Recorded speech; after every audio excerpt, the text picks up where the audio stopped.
dragons, hammer ponds and rabbits.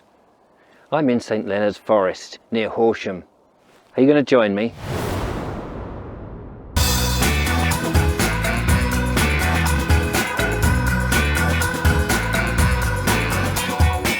Hello, I'm Richard Vobes, the Bald Explorer, and yes, I'm in St Leonard's Forest near Horsham.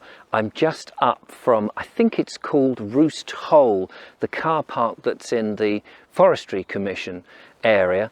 I come in at, I guess it's Monk's Gate, which years ago used to be one of the gates into the forest. I've started my 3-mile walk today by the Sun Oak, very famous oak, huge, colossal oak. The lovely Julia and I visited it last year, probably similar sort of time. I seem to remember we went certainly towards the end of the winter. Huge, great big oak, fantastic tree.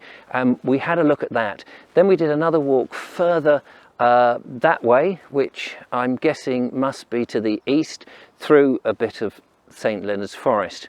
I'm interested in doing it this time because the Facebook group that I also run are now doing walks, and one of the walks we want to do is through this old ancient forest with its legends to be explored. So, are you going to join me in today's show? Good stuff. Come on.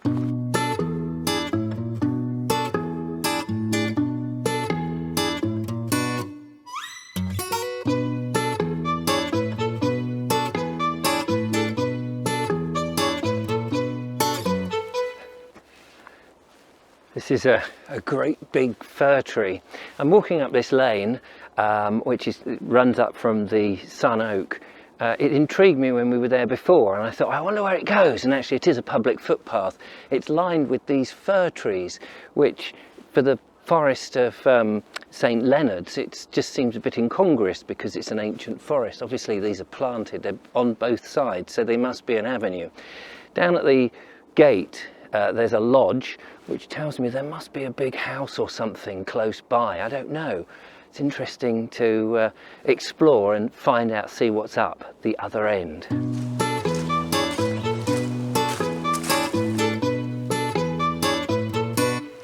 Look at this. Very gnarled, very deeply recessed bark of this old birch. Gosh, it's so great to touch, you know, you get that real feeling of it. I really love it. Aha, here we go, public bridleway, which is what I've just come up on, and the public footpath, which is this way. It's the High Weald, what does it say, landscape trail. And that's what I'm now going to follow. So I've come up this lane, it obviously goes on a little bit further. And I'm going to go east along this trail. I'm doing a circular walk through the forest, so it should be very nice. We've got sunshine, as you can see. There's frost around on the grass. Occasionally you get the odd person walking their dogs and things. What a beautiful day to do that. I don't know where that goes up there. I don't know if there is a mansion or a house or something. I'll have to have a look on the map later on. But I'm going this way, and we will carry on. Interesting to note that this High Weald landscape trail, I think, goes all the way to Rye from Horsham. Starts at Horsham station and goes all the way down to Rye. It's about a 90-mile trail, as I read this morning. So that's interesting. Not seen any dragons yet, nor actually any rabbits, but I think there are some hammer ponds, so I'm going to go and investigate.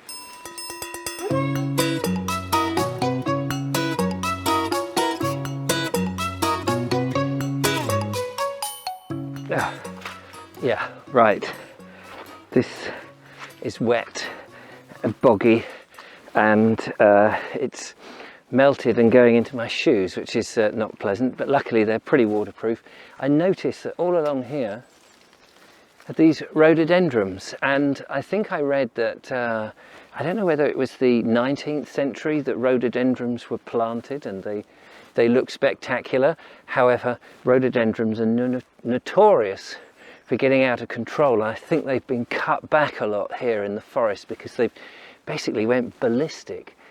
But, it's a nice leaf, and it's a nice little hedge if kept under control. Interesting, they put these fences up, presumably it's keeping people on the path.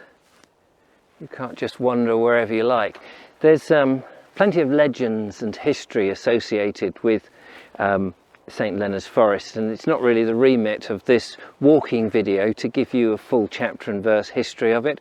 Of course, they think that the name St Leonard came from a monk who lived in France, a Frankish monk, I think, who local legend says he had a hermitage here. That's very doubtful that he did, although he did build a small hermitage or monastery over here, or a monastery was built in his name, certainly. I'm not 100% clear on that. In the 18th century or the 19th century, rabbits were introduced, and rabbits were all over the place and sold. They were farmed and they were sold up to London as being one of the main places. But the big legend, of course, is dragons, yes. And a supposed Saint Leonard, or Leonard the Knight, Sir Leonard, is supposed to have fought a dragon, and the last dragon in Sussex, I believe, is said to be here. Although there's a note from 1614, that a pamphlet that was printed that said that there were still dragons in this area, and you had to be careful. It's all a bit crazy. You can look all that up on Wikipedia, of course, to get the full thing. I'm carrying on my walk now, the sun coming on, the ground, as you saw, melting, and hopefully completing my circle.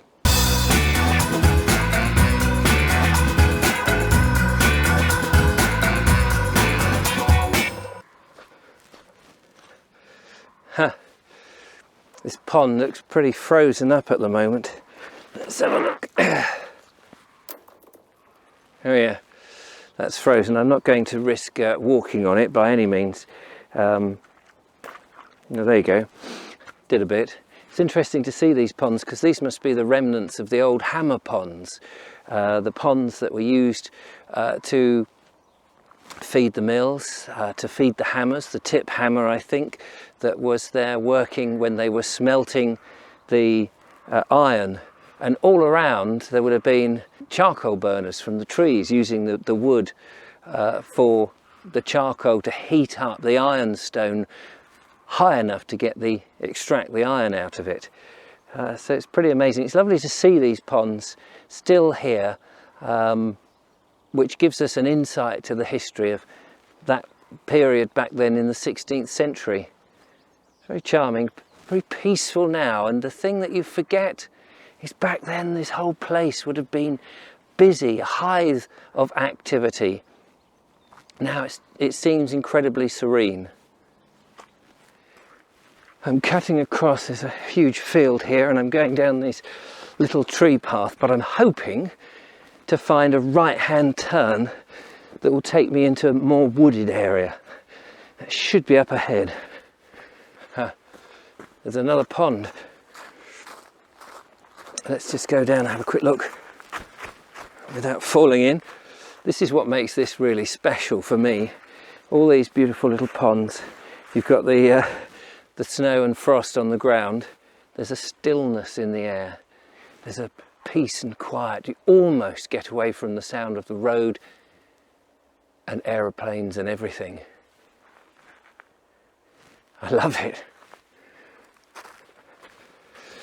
Oh, and the good news is, it looks like I found my route back. I come off the path to the right, and it's down this little narrow path here. So, I'm going to get into a bit more of the woods and then head back to the car.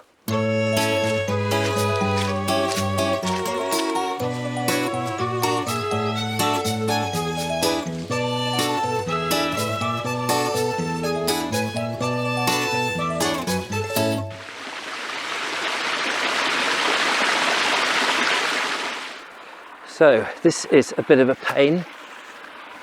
There's a little stream here. It's a very nice stream.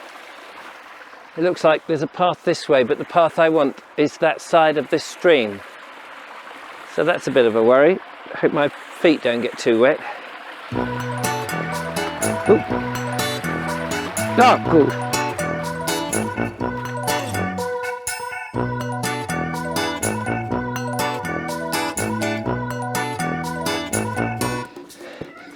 Well, there we go.